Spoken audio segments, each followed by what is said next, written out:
India and South Africa, two teams have a storied history in T20 cricket. It was against South Africa that India played their very first T20 international. Fast forward, and South Africa was the backdrop for India's unforgettable T20 World Cup triumph in 2007. Today, we dive into a hypothetical showdown, crafting the ultimate combined India South Africa T20 11. Who makes the cut? Who will be the power hitters, spin maestros, and death over specialists? Let's break it down and settle the debate on who truly belongs in this dream team.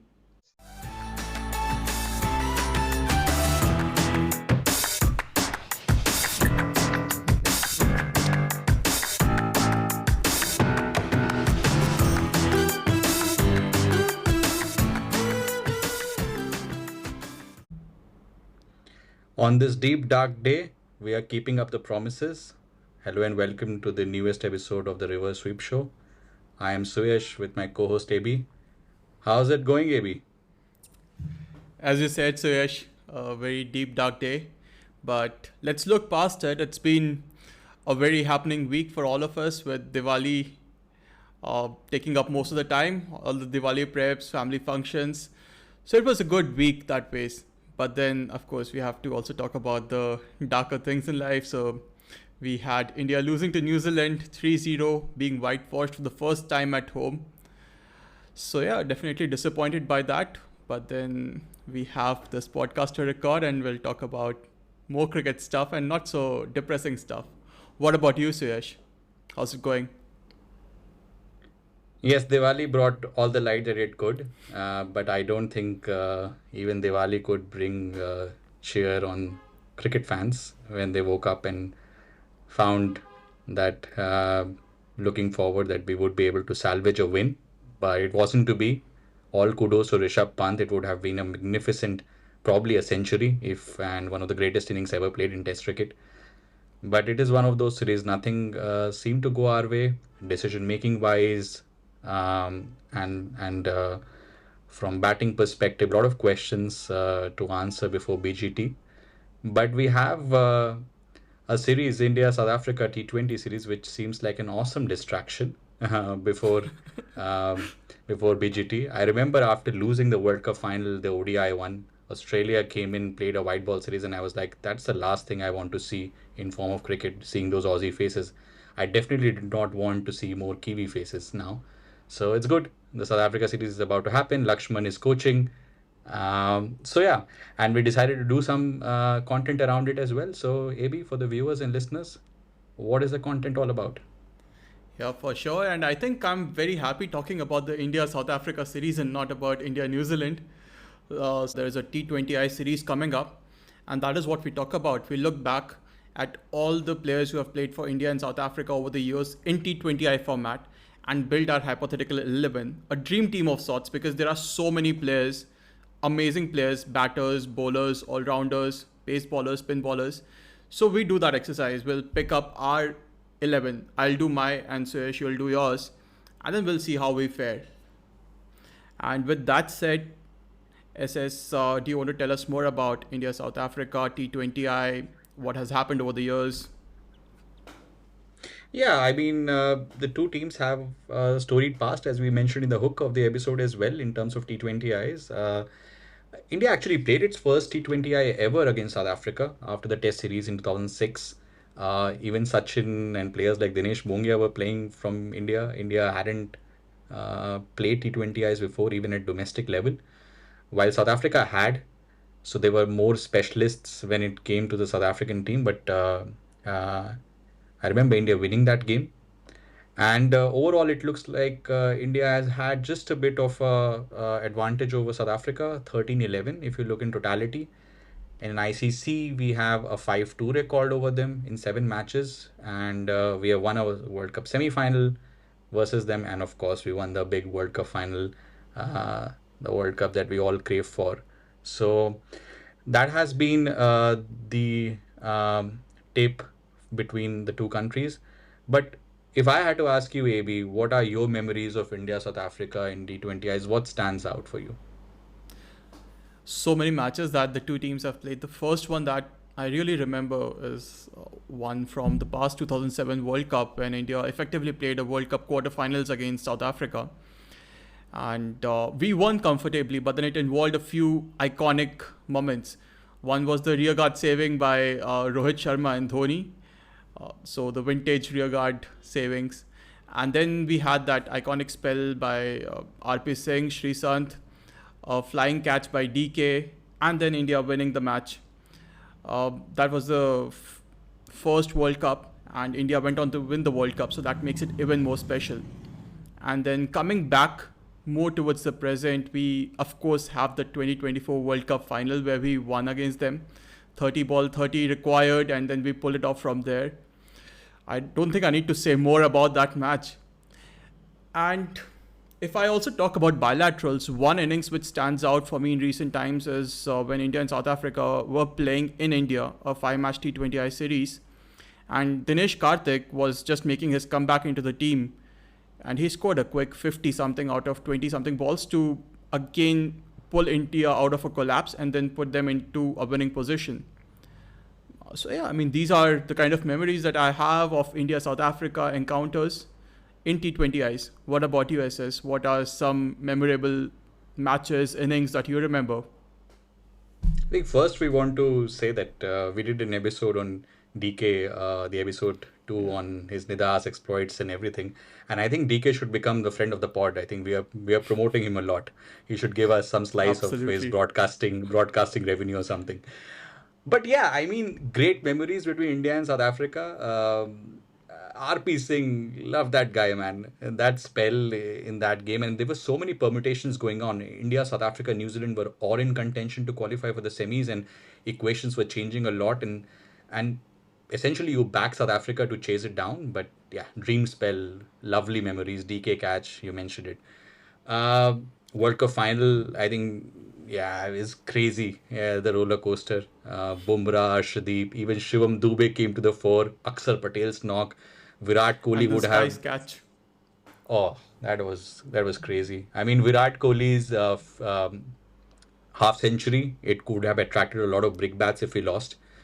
So it came out good for him. Probably the only good memory he has on the cricket field in 2024. Otherwise, it's been a dismal one for him this year. But yeah, for me, what stands out, some of the lesser acknowledged ones. I remember the 2010 T20 World Cup in West Indies. I think any World Cup in West Indies, Indian consciousness goes away because we never do well and it's too late in the night. But I think the only happy memory of that World Cup was our win over South Africa, and I think Rana made a very nice century and we won the game, and it was Rana's hey years. He was at the top of his game for CSK and even for India, and we'll talk more about him when we come to our 11s. The one I also remember is Virat Kohli in his pomp, the semi-final in Bangladesh in Mirpur, when he took on Dale Steyn, Dhoni giving him all the adulation and the that you can score the winning runs, and you could see the joy on his face that he really wanted to take us to the final, and unfortunately we couldn't cross the line versus Sri Lanka, but that was one memory that our guy can take on the world's best and come on top in the biggest of games. uh, and then I think, speaking of bilaterals, more recently, I feel Sky has ruled the roost. Surya has been magnificent in India South Africa T20. I remember a 50 ball 100 he did. He's got very good 50s, very high strike rate. Like when ABD has gone, he has become the new ABD that way, Mr. 360 and all that. So, very good memories between India and South Africa. And I think a good starting point for us, because we have not done a T20 specific episode, we have done the Nidahas one, but not a T20 11, would be to go over some of the principles when we look at a modern, ideal, elite T20 player. So, AB, would love to hear your thoughts on it when it comes to batters, spinners, all rounders. What do you look in an elite T20I player? Yeah, so if I have to think about who would be a good pick for me if I was making a playing 11, I would definitely want people who bring more to the table than just one single skill. That is, if they are a batter, I would want them to be able to give me a few overs with the ball. Or if they are not an all-rounder, if they are a unidimensional player, I would want them to be pretty good at that. Like if I select a batter in my team, then I want them to be the best batter in the world. or amongst the top 3 or 4 batters in the world in that particular format. And then specifically, if I'm looking at a team, then I would want to minimize players who have similar skill sets. Like for example, ABD and then Surya Kumar Yadav, I think they have very similar skill sets, and I would want to have one of them if there are other players who I can bring in the team who give me something extra. To that extent, even someone like Ravindra Jadeja and Akshar Patel, I would not want to pick both of them if I have those options of picking other players. So I want people who have different skill sets, who bring something new to the table. Another thing which is very important for me is versatility and adaptability of the players. So when we are doing this exercise, I'll be looking at players from this lens, that if a particular player is put in a certain situation, they should be able to adapt to that situation and then deliver on it. They should be able to read the circumstances of the game. If required, a particular batter should be able to come up the order, come down the order, play the role of a finisher. So I'm looking at a lot of versatility and adaptability when it comes to players. And talking about T20 cricket, have a very high affinity towards all-rounders. So I would definitely want to pick more all-rounders in my squad because they can contribute in different parts of the game, different situations of the game. And some of them can really be X factors in that sense. And when we talk about all-rounders, then in T20 cricket, it is also very essential to have batting depth because that gives a lot of comfort to the top order batters that they can just go and smash the ball from the first ball itself. So essentially, what I'm really looking at when I'm building my team around these kind of players is that I want 2 or 3 really good batters, 2 or 3 really good bowlers, and then create a team around them by adding in those role players and all-rounders. What are your thoughts, SS? Anything that you agree, disagree, or would like to change? I love the fact that T20 cricket has itself brought the analytics revolution in a way. You have folks like Freddie Wild and all writing books about it. There's a lot of analysis. There's a Moneyball effect when it comes to franchise draft picks and all that. So that and a lot of talk about matchups. I remember matchups never being discussed as matchups in ODI cricket and Test cricket that way. So it's very interesting, and that's why we have got a thinking hat on what it means to be a good and elite T20 cricketer. I mean, I second most of your points. I mean, when it comes to, for example, spinners, I would have a inclination towards mystery spinners, leg spinners, I think off spinners with 70% of batters being right-handed or 60%, shorter boundaries. You have to be really good. You have to be like a Sunil Narayan or even Ravi Ashwin to get it. Otherwise, it's very hard for somebody to pick a offie in your team. You need to have probably a multidimensionality to your game, like you mentioned. Uh, Pace always helps, as we always like to quote on this show. Shoaib Akhtar, pace is pace, yaar. There's no substitute to that. And if you've got good Yorkers, you can do a lot of damage. But essentially, it's a batter's game. 120 balls are like 120 resources, each like a discrete event. Batters try to maximize with range hitting and everything coming into the fore. Uh, Scores of 250 plus became like a norm in last IPL. So, looking at elite hitting capability with max one anchor in the team, you don't need two anchors now. So, you can't play with Marnus and Steve Smith, for example. Uh, so yeah, a lot of thought behind when teams are being created, and a lot of thought that we have put in our teams as well, and which we will see during our discussion. Uh, and I think it's very important to set up some constraints on it because it's a hypothetical 11. So what we are looking for is a playing 11 for all conditions. Of course, we will talk about some variations in conditions and what changes would it encompass to our combined 11. But the selection of players would be primarily at their performance in the international level. Of course, IPL is like the premier domestic competition, so there it's but natural that there will be some bias from our respective sides. But we are also trying to take the bias out when we look at statistics of some of the South African players because they play a lot of franchise cricket outside their native country as well as the IPL. So we don't want that sampling bias to come in. For example, Tahir might have played 300 T20Is while Kuldeep might have played only 100 or 150. We don't want that bias to come in. But yeah, we will find out how we find out. Uh, so we will do it in the classical way.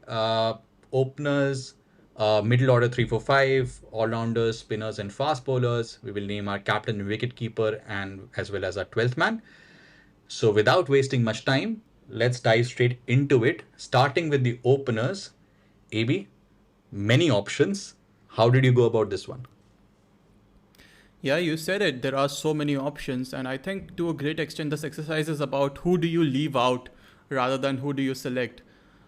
Some of the top contenders for the opening spot for me were Virat Kohli, Rohit Sharma, Sachin Tendulkar, Virender Sehwag, Quinton de Kock, Herschel Gibbs, and I went with Virat Kohli and Rohit Sharma. The reason is that I want the two best batters in T20 cricket for me, opening for me. Of course, there's a big debate. How can we leave Sachin Tendulkar? And we have spoken so much about it as in our conversations that Sachin is a genius level of a batter and he will be able to adapt to different situations. But just because of the body of work that Rohit Sharma and Virat Kohli have, I would want them to open for me. And Sehwag because I left Sehwag because whatever Sehwag gives me, I feel Rohit Sharma can also give me all of those, plus with a higher consistency. So that's the reason I left Sehwag. Gibbs because again Rohit Sharma is a better hitter of the ball, is more consistent than Gibbs. And that is also the reason for leaving QDK in my team, because if I look at the stats, then Rohit Sharma and Virat Kohli both have better averages, strike rates uh, than Quinton de Kock. Quinton de Kock might have those matches where he just takes the game away from oppositions, but I still feel if I have to build a playing 11 for all situations, then Rohit Sharma and Virat Kohli are the better options for me. Who are your openers, this is? Yeah, it was a tough one. I mean, when I was thinking right at the top of my head, folks like Sehwag, Rohit Sharma, Dhawan, Gibbs all came to my mind. Sehwag and Gibbs have that aura factor as well, that they don't get frightened by bowlers. So they really make a meat of especially spinners. Gibbs is very attacking when it comes to fast bowlers, has played some great knocks. Uh, for me, Virat Kohli as an opener in this modern age of T20 cricket, when if you want an anchor, you cannot have the anchor at four. So Virat Kohli with its stupendous record in T20Is and even IPL, for example. So that was like an automatic pick for me. The second opener, I went through all the options. I looked at left and right combinations as well to put the length off for the opposition bowlers. And that was a factor for me to pick QDK. Uh, he has a good strike rate. I think strike rate is always between 135 to 140. He can anchor if needed as well. He can manipulate the field as well. He plays spin decently well. He can keep, so that brings some multidimensionality out of it. For me, one of the things was that should I go by the body of work or should I think about if these players were playing in 2024 at their pomp, would they be the best? Sehwag and Gibbs, you can say if they were in 2024 in the prime of their age, they would be like devastating, absolute devastating. But um, I think QDK with his left hands and the record he has shown, I am happy to go with him. Even though that might not be the most optimal if you look from statistics. But happy with my selection. QDK and VK for me as the openers. And there are so many options, even in middle order, that we would have to go through the list. So, AB, your thoughts on my openers and who are your middle order? Yeah, I think that's a good pick. SS QDK is really a strong candidate for opening slot if you are looking at a left-right combination. So yeah, it's definitely a good pick. When we go to the number three slot now, for number three slot, I have picked up Jack Callis. The reason for that is because I have to pick the best all-rounder in the world when I have this high affinity for all-rounders in the side, right? Now, there are a few caveats with Jack Callis. Of course, he might not be able to bat at the strike rate that other players can. So, in my team, the role that Callis plays at number three is that of an anchor. And what that does is it gives Kohli the license to go all out when he opens the batting. And with the depth that we have, I think that should work out. And Callis can anchor if required, can go in for the shots if required. So Callis is number three. For me, number 4 is AB de Villiers. Of course, you have to pick ABD in any T20 side that you are creating. He's probably the best T20 batter of all time. Now, when I pick ABD, a close miss for me is Sky. As I said, Sky and ABD have similar skill sets, and I want people with diverse skill sets in the team, so I am leaving out Sky. ABD just has a longer T20 career and has had more impactful performances, is more versatile and adaptable. So that's the reason I go with ABD. For me, number 5 is Yuvraj. Yuvraj, probably the biggest white ball match winner that India has ever had. He can strike the ball better than anyone else that we have seen in world cricket. We all remember the 6 sixes that he hit off of Stuart Broad's bowling in 2007. Also played so many impactful knocks for India when India were in trouble. So when India were like 2 down, 3 down, very early, Yuvraj came and saved us from a batting collapse. So I definitely want Yuvraj in the team. And then I have MS Dhoni at number 6, the best finisher that the world has seen. The original finisher who kind of wrote how a T20 match should be finished, or for that matter, even an ODI match should be finished. He's someone who can strike fear in the opposition's minds. So I have that 3, 4, 5, and 6. But then, so many players who we had to leave out. And I will talk about a few of them. Sky, of course, is one of them. And then we have Klaasen, who I have left out. Again, he is a very strong candidate in that squad. Amazing player against spin. And very difficult to leave out, but I think for the team combination and for the diversity of skill sets that I'm looking out for, so I leave out Klaasen.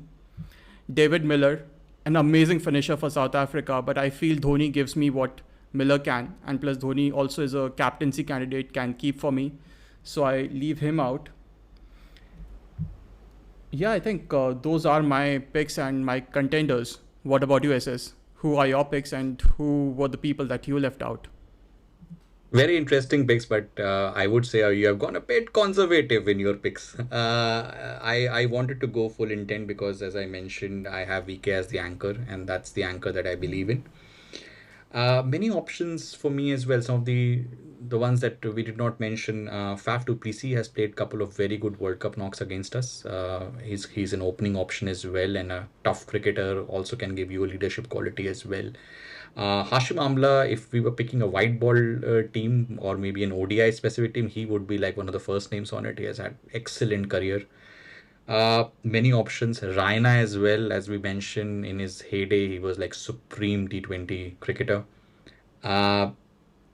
Some good knocks by Jean-Paul Domini as well. Also gives you a spin bowling all-rounder option as well.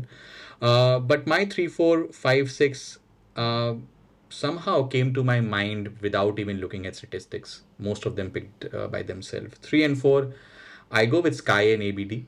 I know that you, in your context, mentioned about not having players with similar skill set.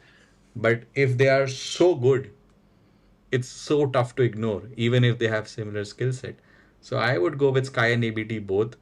They can manipulate the field. They are Mr. 360, both of them. And just imagine if both of them were batting together. ABD can play in the front V, can take the length off, and then Sky will go like in the reverse V, can do a lot of stuff, and then he can slog sweep, he can take on the spinners. Incredible. I mean, and Sky has had such magnificent success in T20Is also, as you mentioned, his incredible record versus South Africa as well. Have to pick Sky and have to pick ABD. Number 5, Yuvraj for me as well, just like you, even though he doesn't have the best record statistically speaking. His strike rate is also in mid 120s, which is just flabbergasting for me. He's one of the biggest enigmas of IPL, that when IPL started, you would say that he would be the guy who would completely rule the roost, but unfortunately it never worked out for him much. He does have a couple of good performances versus South Africa as well it was the 2012 one T20 World Cup in Sri Lanka, where we got knocked out on a net run rate to Pakistan. We won the game by 1 run versus South Africa. He took 2 wickets. He made some crucial runs in the first innings and got a man of the match as well. Uh, so his performances have been kind of like drizzles here and there. But the kind of things he offers, the hitting ability, the left hand option, he can bowl, and such a elite big game player, it's very difficult to ignore. So I looked at Callis, for example, and if I had to pick one all rounder who has the ceiling to excel, I think Yuvraj at five works very well for me. For number six, I did look at Dhoni, and he has got a very good record. But uh, if you look at his strike rate, doesn't he doesn't put fear in the opposition. It's still 120s and 130. I think he will probably the first man to come in your ODI team. But I think in T20, I don't think he makes this combined 11. I go with David Miller, high 140s, had got a choker tag attached to him, but did very well with Gujarat Titans as well. Nearly won the World Cup final for South Africa as well. I think he's an elite batter and hitter. So number six for me. I also miss out on Klaassen, which was a really close shout. He's like the best spin hitter out there in the world. But unfortunately, just because of the dynamics of the team that I was building up, Klaassen misses out. So my 3, 4, 5, 6 are Sky, ABD, UV, and David Miller. But interesting, you have Sky and Miller in the same team. So when Miller hits that shot, there is no Sky to take that catch. Yeah. That's a nice catch. Yeah. Yeah. Yeah. Should we come down to our lower middle order and all rounders? Yeah, of course. So after number six, we have all rounders coming in, and the first all rounder for me, of course, is Hardik Pandya. He's someone who picks himself, gives a lot of good overs with the ball, can bowl at 140 and plus. A really good hitter of the ball, has those long levers, range hitting abilities. Also has a calm and calculative cricketing mind. So can save the team from a collapse, can come in at different situations of the game, can also build partnerships, can hit sixes, finish the match for you. So I think he is someone who picks himself at number seven. When it comes to number eight, I'm looking at a lot of spin bowling all rounders, and I think the two main players who come to mind are Ravindra Jadeja and Akshar Patel. I go with Akshar Patel because I feel he already has a better T20I record than Jadeja. Because when Jadeja retired, he was a poorer ranked all-rounder in T20Is than even Virat Kohli. And Akshar, in his short career, has those impactful knocks with the bat. In the finals, he came up top, created that partnership with Virat Kohli, even took away that pressure from Kohli. And then with the ball, he can bowl those really impactful spells in the field. He's a gun fielder. So I pick up Akshar. One more player that I want to mention who misses out is Albi Morkel.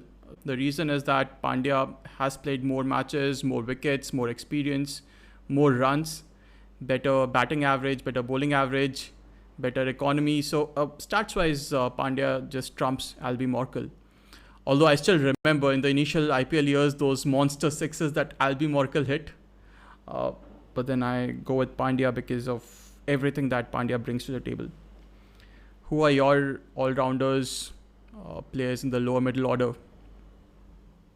Yeah, Morkel was a big shout for me, and one of the draft 11s that I was making, he was in it, and it is just some nostalgic memories of that CSK team. He coming on to bowl and then hitting those big sixes. Really good T20 cricketer. I mean, even if you look at his overall record, he's a really good cricketer. But yeah, he misses out to Hardik because I think Hardik is a unicorn that way. He can be your two fast bowler attack the second bowler as well in conditions which is more conducive for spin. He can come up the order when needed. He can be a finisher. He can bowl in tough moments. Has a golden arm. Can pick up wickets. So Hardik as the all rounder, and this is unbelievable when you are making a team which has Kalis as one of the all rounders, and you have so many all rounders because South Africa has always a glut of them, and it's an Indian all rounder that makes the cut. So it's a moment of little pride on a dark day that we have Hardik at seven. Yeah, there were so many of South Africa as well. Justin Kemp, Van der Vaart, they were like big hitters, but I think none of them have the quality of international cricket and consistency. Um, so yeah, that was my pace bowling all rounder. At number eight, I have also gone for a spin bowling all rounder. I looked at the two names. I also looked at like Ravi Ashwin as well. But again, as we said, that off spinners, at least my bias is that I don't want to pick them up, even though they might have a good record. The economy rates is generally on the higher side. Um it was a very close call between Aksar and Jaddu for me as well. And I took the liberty of being open on this podcast with biases. So I went with Jaddu over here. I feel that he is 3D, as MSK Prasad would love to call Vijay Shankar, but Jaddu is the real 3D guy. I think he can field brilliantly as well. And I think when the big moments come, like the final, the CSK that we were, the IPL final, which we were watching together, Mohit Sharma and all that, I think he can do as good as Aksar. I mean, Aksar right now has all the things going for him, and Aksar is probably the most like to like a replacement of an elite cricketer you can have in world cricket right now, Aksar for Jadeja. But in this case, I go with Jaddu. So my 7 and 8 are Hardik and Jaddu. But now we talked about extending the batting lineup as long as we can. We both have managed to do it till number eight at least. But now it will get interesting because we want wickets. It's a batter's game, but bowlers need to pick wickets as well to curtail the run rate and runs. Who are your three bowlers, AB? So as I said, when I talk about the last three players in my team, I want them to be the best bowlers that I can pick. So at number nine, I go with Steyn, the best bowler that South Africa has produced in the 21st century across formats. And I think even in T20 eyes, he has an amazing record. Uh, Number 10 would be Bumrah, the best T20 bowler that has ever been there. And from India, of course, he's the best bowler from India. So these two players pick themselves for me. And a close miss for me is Kagiso Rabada. And the reason why I leave Rabada is that because if I pick Rabada, then I essentially leave out Steyn, and I think Steyn has more impact over a longer period of time. Even statistics wise, Steyn is better, like an average of 18.35. Rabada is at a much higher average in mid 20s, strike rate of 15.8 versus 19.6 of Rabada. Better economy 6.94 versus Rabada of around 8. Of course, the two players played in slightly different times. T20 cricket has evolved, but I still feel Steyn, with his abilities to move the ball around, with his guile, smartness, is the pick that I would want to go for. And he's also the player that strikes a lot of fear in the opposition's minds. I remember there was an interview that Sehwag was giving, and he was actually talking about a lot of dressing room conversations around how to play Steyn. Not about other bowlers, but about how to play Steyn. So I definitely want to have Steyn in my team. A few bowlers that miss out: Andrek Nokia, Morne Morkel, Mohammad Shami, Zahir Khan. So many bowlers to pick up from, but I think these are the best of the lot. So I go with these. What about you, SS? Who are your pace bowling options? Pace bowling options, that makes it number 9 and number 10 for me because my number 11 is, we will talk about that one as well. Yeah, so plenty of options over here. I also looked at Bhuvneshwar Kumar, who has picked up a lot of wickets for South Africa in bilaterals. And if you were making a team for, let's say, Sena conditions, he has got a very good T20 skill set. We have seen it all at SRH as well. Zahir Khan with his variations. If you're playing a series in Bangladesh, Sri Lanka, India, he would be a handful. Very skillful bowler. But there are so many bowlers over here. Chris Morris, for example, he can hit a few sixes as well if you really want to extend your batting lineup. But I went for Bumrah and Rabada. Steyn, yes, has a better economy and a better record if you look statistically. I think his economy is around 6.7 or something. Rabada is on a higher side, 7 or 8s. But I would attribute more to the changing of the T20 cricket as well in the last 5 years. Batters are taking more risks. Rabada bowls the toughest overs as well. So his run rate, his economy rate is a bit on the higher side. So I wouldn't mind him still over Steyn in my team. Maybe there's a recency bias because the last few years of Steyn, he wasn't as effective after his injuries. Um, but I really regard Rabada. He bowled couple of great super overs as well in IPL as well. And if you look at his international record, it's very nice as well. I think it's better than his domestic and franchise cricket record. So Rabada for me, Bumrah is like it's like almost like a VK kind of a pick. You have to just pick him. He can bowl at any part. There's aura. He can bowl the super over. So those are my uh, two fast bowlers. My number 11 is a spinner. Lot of options over here as well. But I believe that your 11 should also be a spinner, right, AB? Why don't you go first? Yeah, absolutely. Even for me, my number 11 is a spinner because we do need a specialist spinner in the side since we are creating a team for all kind of conditions. If I look at the options, we have Imran Tahir, Chahal, Kuldeep, Maharaj, Shamsi, and I think the best suited player for my team would be Kuldeep Yadav because eventually for me it came down to two options, which is Chahal and Kuldeep, because I think these are the two best spinners in the entire lot. And Kuldeep, because he would turn the ball the other way around. I already have Akshar Patel and Yuvraj who are spinning the ball in the different directions, so I have that variation coming in. Then Kuldeep with Kuldeep 2.0 basically is a really good bowler, someone that batters struggle to pick up with the higher pace. He has that fast spin, so I will pick up Kuldeep over Chahal. So he's my number 11. Who's yours? It's interesting that we are going for all left-hand spinning options. Yuvraj used to bowl left, Jaddu for me, Aksar for you. And my 11th pick is also a left arm unorthodox. It was a very tight call for me. I had Imran Tahir for a long time. He's an exceptional record. In fact, it's good for comparison for listeners and viewers. Tahir in international cricket has played 38 games, 63 wickets, economy of 6.73. And Kuldeep has played 40 games, 2 games more, has taken 69 wickets, 6 wickets more, economy of 6.77. It's absolutely close between the two. Of course, if you look at domestic cricket, Tahir has played 400 matches with 500 plus wickets, 500 plus T20 wickets, and economy of 6.94. And of course, Kuldeep's rises because he plays in the IPL. He has got some hammering from Moeen Ali and all that. He's got economy 7.5. But Kuldeep just has more in the locker. We really like him. So Kuldeep makes the cut for me as 11.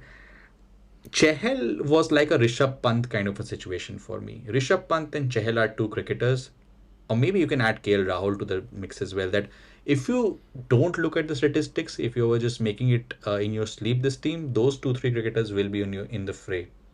But when you look closer at the statistics, they don't stand out. Pant has had a suboptimal T20I career. People would feel that he has a lot of time to make up for it. And same for Chahal. Chahal's economy is very high, and he's not as effective as Kuldeep or Tahir. So Kuldeep, the 11th for me. We would also like to name our wicketkeeper, captain, and 12th man at this stage as well. So I can go first on this. The captain of my team will be Virat Kohli. Intent team, intent captain, in your face. He needs a lift up after all the miserable things have been happening to him on the cricket field. So I have to give the captaincy to him.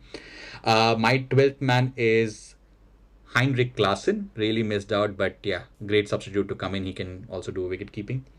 And my keeper will be Quinton de Kock. What about you? Yeah, I will get to that SS, but first things first, I want to point out that what you said about Kuldeep having more in the locker than Tahir is a very subtle way of saying that we have more T20 World Cups than South Africa, and South Africa is still chokers. That's a subtle way of saying Ooh, that that. that is a burn. That is a burn. Yeah, but then coming back to my picks, my captain is of course MST, the best captain of the last decade or two that we have seen. 12th man is Kagiso Rabada because I want a replacement for my elite pacers. If it's a long series, I want those rotations to be in, and I think Rabada is an amazing player, amazing bowler. So I'll have him as my 12th man. Now, after we have discussed that SS, since this is a team that we have created for all conditions, now if we have to make some modifications to the team basis some specific conditions, for example, if it's a spinning track, what changes will you make? Yeah, it's an interesting one. I would go to some of the teams that India pulled out or South Africa pulled out in the World Cups that have happened in the subcontinent. And generally, what they do is the second pace bowler is generally an all rounder, and then you can just beef up your team with spinners. And that's my thinking as well. Hardik could pose as my second pace bowler in Asian conditions, and then I could load up on a spinner, and Rabada would be the one that will make way for it because Bumrah can do what he does, and I would bring in Tahir probably over Chahal, and so Tahir would become like my uh, extra spinner in this, and because ABD can keep, and I know that in opening options we have many options, and the kind of record that Sehwag used to have in Asian conditions might as well open with Sehwag and gives an off spinning option as well, just to break the mold. So that's my bogey pick. But yeah, these are the couple of changes I would make. What is your thinking on this? Yeah, so even I would want to reduce one pacer because I have Hardik who can be the acting pacer, second, third pacer for me. So I will probably leave out Steyn from this attack because Bumrah, I want him because with his cutters also, he's a deadly bowler. So I leave out Steyn, I bring in a spinner, which would probably be Imran Tahir again. Again, a close call between Tahir and Chahal. And then one more change that I will be wanting to do is actually leave out Jack Cullis. Again, as a pace bowling all rounder. So I can leave him out, and instead of him, I can have a Heinrich Klaasen coming in, who is like deadly against spinners. So that's the change that I will do. And then ABD comes in one level up, and Yuvraj comes in up, and then Klaasen fits in there.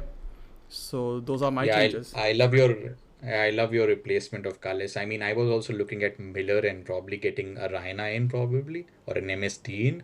But I felt that Miller now has shown that he can play in Asian conditions. But Miller to MSD would have been also very nice. But yeah, I give it to you that you were able to walk that through. But yeah, just flipping the situation. If this was happening in Sena conditions, what would change in your team?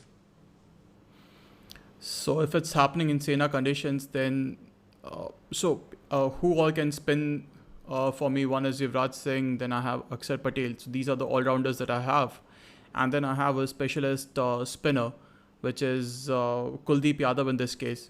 So one change that I might be inclined to do is actually leave out Kuldeep and get in someone who can either be a better bowler, a better batter like Jadeja, or actually get in a specialist pacer in. So, given the fact that I already have Jack Cullis, Pandya, Bumrah, and then Steyn, who can give me overs with the ball and can bowl pace, I still feel if I want, say, 20 overs of pace, then I should be able to get that on. So, I will get in a specialist pacer and get in a Rabada. Or there's actually another interesting situation there. If the pitch offers a lot of bounce, then I would be inclined to go with Andrek Nokia for the pace that he brings in. What about you, SS? Yeah, I know that you like Nokia, and that's a smart pick for South African conditions if there are bounce available as well. I I actually also mean, I remember. I actually also remember Nokia troubling all the Indian batters in the Optus Stadium back in 22 World Cup, the T20 World Cup. yeah, and we lost that game. I remember. Yeah, Yeah, he was really yeah. good, and when he's fit, he's a really scary bowler to face. Uh, for me, I will try to keep things simple. I think I would trust my batting in Sena conditions. That the team that I have. I would of course want an extra pace bowler, and unfortunately, it will be Jaddu who will be making way for Albie Morkel, going a bit back in time, but I think he does bring the long levers, and he can be a very good option as a first change or a second change fast bowler. I was looking also at Kuldeep and Tahir as well, but I think in Sena conditions, Kuldeep also can do very well. He has picked up wickets in bilateral series in South Africa in ODIs. So I decided not to be tempted by Tahir, and I will keep Kuldeep as my 11. So only change would be that Jaddu goes away and Albi Mockle comes in. Interesting. But then what if the ground is a bit different? Like if there are longer boundaries or shorter boundaries, or if the wind conditions, like with the West Indies grounds, if there is a very heavy wind blowing, does your team change basis that? Yeah, but that doesn't is necessary has to be the primary factor. For example, if it's a small ground but the surface is tacky, I will still back my spinners to do the job, which happens a lot in West Indies. The grounds are, or even if the wind is blowing in one direction and the boundaries become shortened, I will still back my spinners because I know the surface is tacky itself. But for example, in Australia, where the grounds are big and the surface isn't also very conducive to spinners, I would rather have uh, uh, uh, sometimes pace bowlers come in, but the other way to look at it is that if the ropes are on the bigger side, then you can still back your spinners. Uh, Looking at my team, I think I am very happy with my three spinning options and my three pacers. I wouldn't change just because of the boundary conditions, whether they are in or short. I think this team and this squad that I have should be able to fight in any condition. Yeah, interesting. Because for me, I'd actually be inclined to make one change if there are strong winds, because I do see that my top four are all right-handers, and if the ground is like if the wind is blowing in one particular direction, or if one side of the ground is longer, then I might want to slot in one lefty, and a good option for that would be QDK instead of Rohit Sharma. So that is one change that I might be inclined to do. Now, an interesting question to you is, what if it's a super over and you have to pick people from your team for the three batters and the one bowler? Who would that be? I see your excitement Thankfully, already. Go on. yeah, thankfully you did not mention that it was going to be a bowl out and who will be the three bowlers. So a super over is much more easier to go for. I think the bowler is kind of sorted. I think generally we go for a fast bowler unless until you have a Sunil Narayan or Rashid Khan in your team. So I will go with Bumrah as my super over bowler. In terms of batting, it's difficult, but I would go with ABD and Miller as my openers because I don't want ABD and Sky, but ABD and Miller I think really good, and then Hardik Pandya as my one down. What about you? Interesting. For me, I would have Rohit Sharma and ABD open and Yuvraj come at three. The bowler is Nice. fixed. The bowler is Bumrah. I don't think there's any debate to that. Just hope that Rohit doesn't get bounced out that he does to Matt Henry. That's a cheap shot. That's a cheap shot on our Cheap captain. shot. You. But anyways, guys, that was on a lighter note. That was the episode. But it would be good that if you could summarize it very quickly. So, AB, what's your 11 for all conditions? So Rohit Sharma and Kohli to open. Number three, Jack Ellis, an all-rounder, the best all-rounder that the world has seen. Number four, ABD. Number five, Yuvraj, Dhoni, Hardik Pandya, Akshar Patel, and then two pace bowlers in Steyn and Bumrah. And number 11 would be spin specialist Kuldeep Yadav. What's your 11 SS? QDK and VK to open for me, left and right. Sky and ABD, Mr. 360. Yuvraj at 5. Miller at 6. Hardik Pandya at 7, the best T20 all-rounder in the world. Jaddu at 8. Bumrah and Rabada at 9 and 10. And Kuldeep at 11. That's our 11. And I guess that's it for today. It's a wrap. This was a very fun conversation, crafting this T20I team, getting distracted from all that's happening in the real cricketing world. And so, yeah, this is the newest episode. We should be able to publish it as soon as possible. We publish every week. We are available on all podcasting platforms. Spread the word, and we are also have something exciting for you in store during midweek. We will keep it as a surprise. Hopefully, we'll publish that as well. And yeah, keep enjoying, have fun. If you're still in the Diwali mood, stay in that mood while the world is dark. And yeah, bye bye.